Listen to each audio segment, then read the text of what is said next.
Tonight's true scary story is a Ouija board story, and it will make you not want to ever touch a Ouija board ever again. It also comes with a picture at the end, which is one of the most terrifying things I've ever seen. Also, if you want to send me your true scary story and you want me to recount it on here, my email is in my bio. Tonight's submitter's name is Jaime, and Jaime did say that I could tag him, so he will be tagged in the description if you have any questions or comments. Drop them there. One chilly night in October of 2013, him and a group of 5 friends were hanging out at his house. They all decided that they wanted to make a makeshift Ouija board out of poster board paper.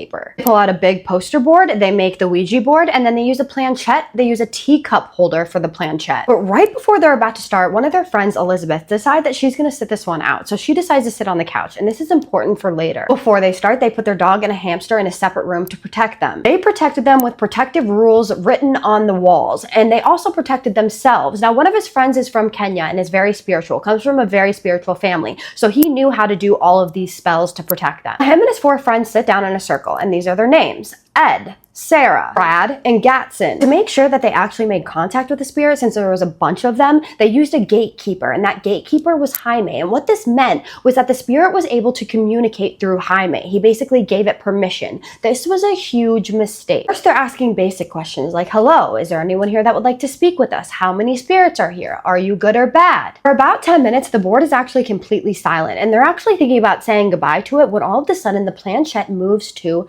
hello. Of course, they're all accusing each other of moving the planchette, and so they decide that they're going to ask it a question that nobody else would know except for Elizabeth and Jaime. So Jaime asks the question, who here likes Brad? And the planchette actually doesn't respond to his question directly. Whatever it is, it moves the planchette to, Brad is going to break Sarah's heart. They all start freaking out. Like I said, it was not a direct answer to the question, but they would soon find out what the board meant by that. Planchette then began to say very specific things about every single person in the circle. Like, for instance, he said, one of you is a descendant from the Salem witch trials, which Jaime would eventually find out this would be him. He called each of them out by name, and then it ended it with saying, none of you will be friends after this. They all freak out at this point, and they want to say goodbye to the board. And they did. They said goodbye to the board. But after this, they went to go check on the dog and the hamster because they had to bring their friend Brad back home because he wasn't staying the night like everybody else was. However, as soon as Jaime gets to the door where the pets are, he all of a sudden goes into this 5-minute trance. Now, he said that this trance felt like it was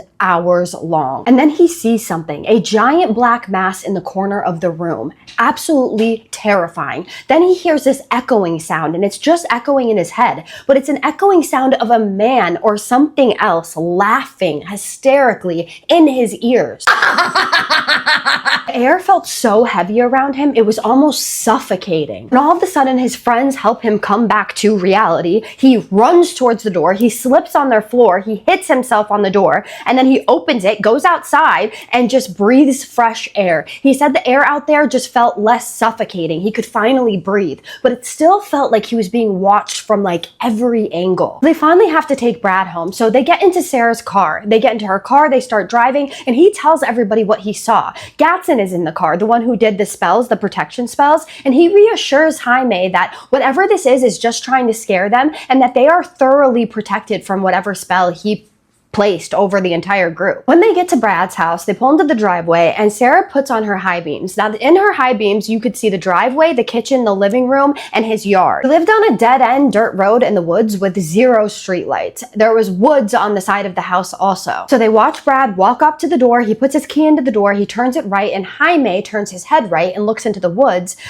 He wishes he never did that because what he saw still terrifies him to this day. In the tree line was a dark shadow. It almost looked like a man, like a 7 to 8 feet tall man, but had no features. It had glowing red eyes, and its arms were so long that it dragged all the way to the ground. It also had horns on its head, and the horns curled around in circles. Now, the crazy thing about this, guys, is this is not the first time I have heard this description of something that looks like this. I get many stories with this description, and this really freaks me out. It was in that moment that Jaime realized that they did not contact a regular human spirit. They had contacted something else. After they see that Brad is safely in his house, they drive back to Jaime's house, they have popcorn, they watch This Is the End, and they all fall asleep. That night, Gatson had a dream where he astral projected, and he wakes up in the dream, and he's walking around and he's looking at everybody in the house. He sees everybody in the living room asleep around him. Sarah and Elizabeth are sharing a couch. He also sees Ed fast asleep on the floor with this glowing white white orb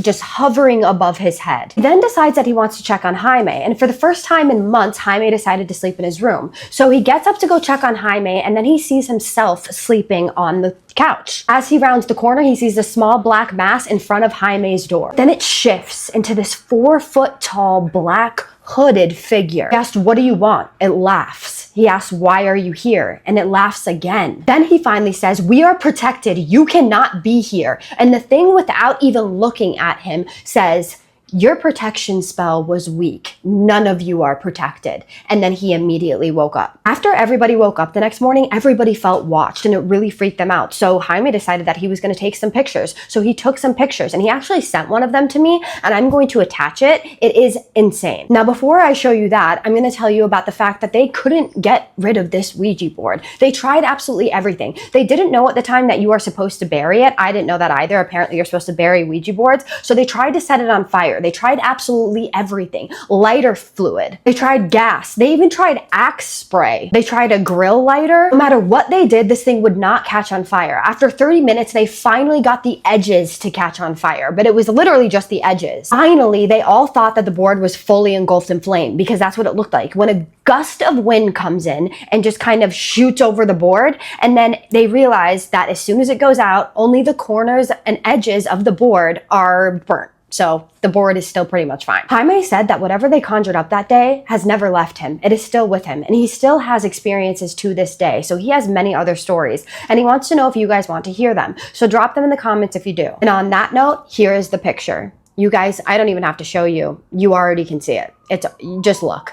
That is terrifying. So what do you guys think? Do you think that this was a demon? What do you think this was? Drop in the comments what you think they conjured up, because I think it's fascinating that his friend did that spell and it doesn't seem like it worked at all. So I want to know what you guys think this was, and so does he, because he needs help, especially because he is still dealing with it to this day. Jay with the twins, how you like bathe your twins and watch my TikTok, you are the best. I love you for commenting and sharing and just being so supportive. Otherwise, I love you all so much, and I will get to all of you. I promise. You guys are all the best. My name is Kaisa. I tell true scary stories that you guys submit to me on here every single night. So if you like that, hit that follow button. And I need you to do 2 things for me. And what are those? Stay safe and what?